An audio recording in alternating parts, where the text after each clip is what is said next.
Zack Snyder's Superman film almost took place in Christopher Nolan's Dark Knight trilogy verse, and that wasn't something I was expecting to have revealed.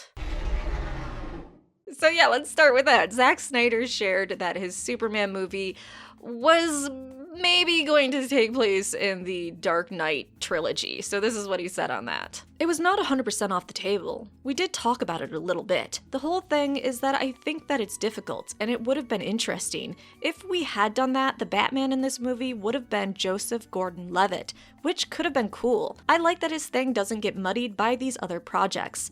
I'm glad I didn't fuck with it because it's pretty nice trilogy, and I enjoy it. Yeah, thank you very much, Zack Snyder, for not messing with Nolan's Batverse. I appreciate that. Although, seeing Joseph Gordon-Levitt as Batman could be interesting.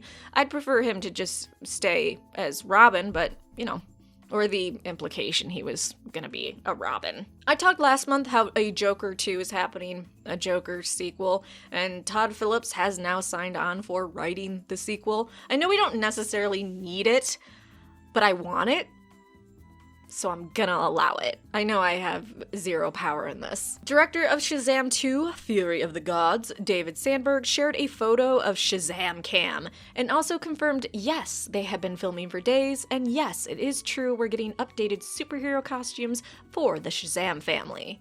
Of course, we already knew that from all the social media posts from the kids and adults. It's also being reported that they are trying to get an Aquaman body double for the movie. I don't know how Aquaman's going to appear in Shazam 2 or if it's even going to happen. I would imagine if it did, it would be just like the tiniest cameo and not something really huge to the plot. Black Adam news, Dwayne Johnson shared that he is currently dieting because he's scared of a shirtless scene. Which, dude, we've all seen you shirtless. You're okay. But here's what he shared on an Instagram post. At midnight, I know it doesn't look like much, but this diet is a real science. Have a big scene this week for Black Adam that requires my shirt off. As many of you know, in the comic mythology, in the beginning, Adam was blessed by the gods as the champion before his rage turned his soul black. Training hard, dieting down, while pulling all sodium and every ounce of water and food is measured. Final 48 hours.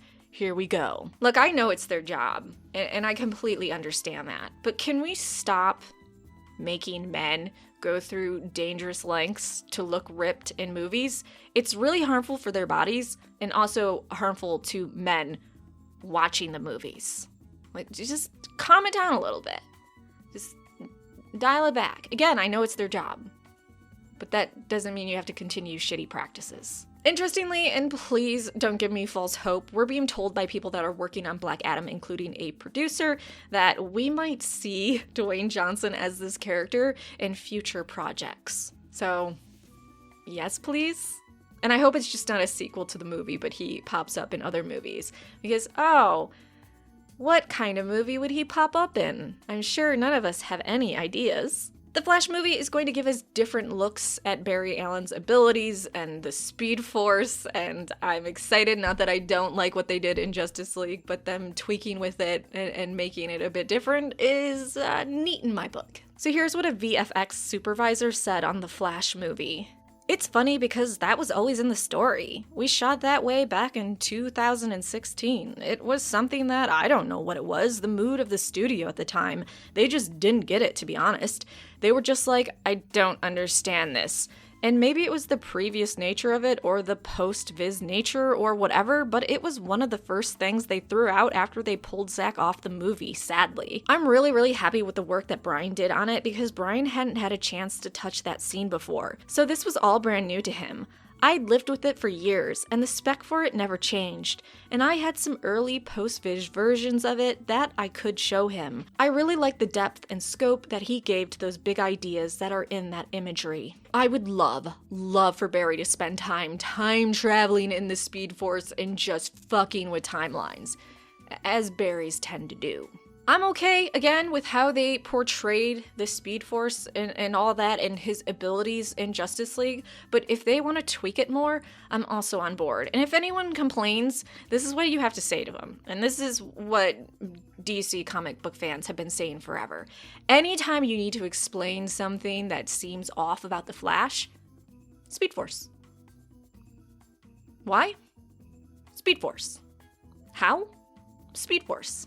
Staying on The Flash for a hot second, Warner Brothers execs actually did not want the time traveling that we saw Barry do at the end of the Justice League movie because they didn't understand it. I don't know how hard it is for someone to understand what Barry did at the end of the Justice League Snyder Cut movie, but I don't know, maybe idiots run Warner Brothers. So here's a quote from the VFX supervisor on Justice League. "There are a lot of things, and I don't really want to talk about them, because they'll kind of give away maybe some of the technology and some of the fun stuff.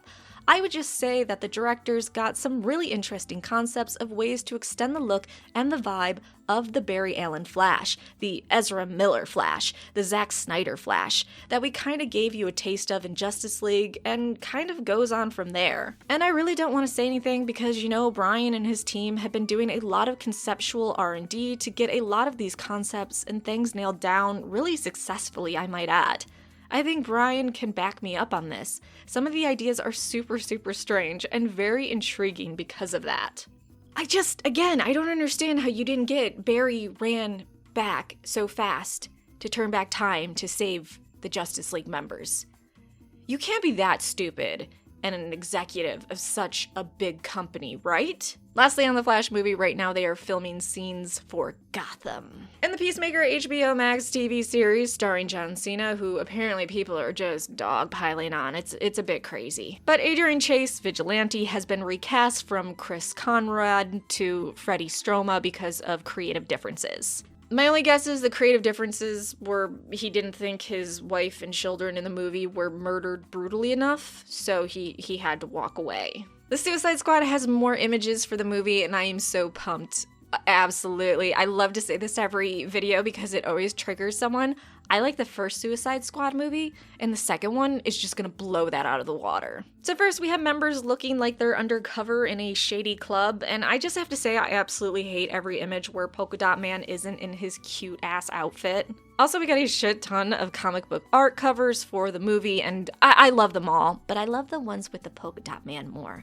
I'm just so in love with his character. For the Superman reboot, where we're getting a black Superman, people working on it have said that they really don't want to share the process with people or behind-the-scenes photos or information, that they just kind of want to make their project and then put it out there and let people just give it a go. I don't know if that's going to translate to us not getting a lot of information about it, but I guess we'll see where they go with that. So if things are a bit more tighter on this Superman reboot, you know why. It's just the choice of those working on it. Which I think absolutely makes sense. If you've noticed anything released to the general public, whether it's just like a still image or a demo of anything, it gets critiqued to hell and it's just obnoxious. So I understand their point of view. But also, releasing stuff is how you get hype up. Okay, thank you for watching. That was your DCEU news / DC news. Like, subscribe, come back for more sci-fi fantasy. If you're interested in MCU news, that video should be out shortly. I swear. I wouldn't lie to you.